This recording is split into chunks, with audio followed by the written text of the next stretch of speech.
one of the lines that stood out to me yesterday came from Bobby Turner, the running back coach, who throws around compliments of young players like manhole covers. I mean, he just doesn't compliment young players.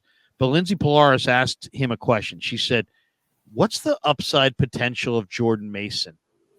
And Bobby T said, "Limitless." And that was like, whoa. Bobby T says Jordan Mason has limitless upside and limitless potential. And I see kind of a poor man's Marshawn Lynch. Did they underutilize Jordan Mason? And how do you see running back this year? I mean, McCaffrey's a superstar, and he's demonstrating that. He's on a different level. And then you got Elijah Mitchell, who's very dependable. I think he's only fumbled once in his career. You got Leyburn and A Watt. Still got TDP from last year, and you got Jordan Mason. What do you think? What's a reasonable workload for Jordan Mason? I mean, it seems like the Niners could have, if they needed him, they could have gotten him on the field more last year. I think he could be a force, a real force, like maybe a phenomenal running back, one of the better running backs.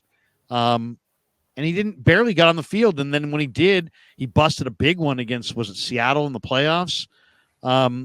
Give me your thoughts on what you think workload wise we may see from Jordan Mason.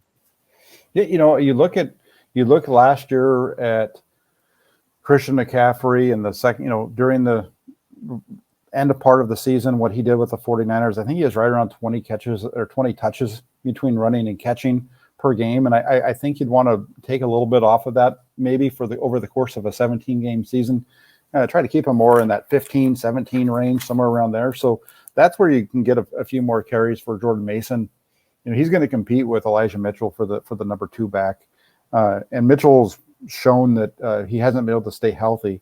And so if Mason can come in here and if he can just take the job, he's making the most of his opportunities. I think that's the biggest piece is every time. And I think Kyle Shanahan likes that about these guys, right? If you get an opportunity and you can step in and you show that you can do it, he seems to really like that. I mean, what football coach doesn't really, right? But that's what you're seeing from Jordan Mason. So if you can get him the ball 5, give him 5 carries a game. I think would be good, like a good number around 5 to 7 for Jordan Mason.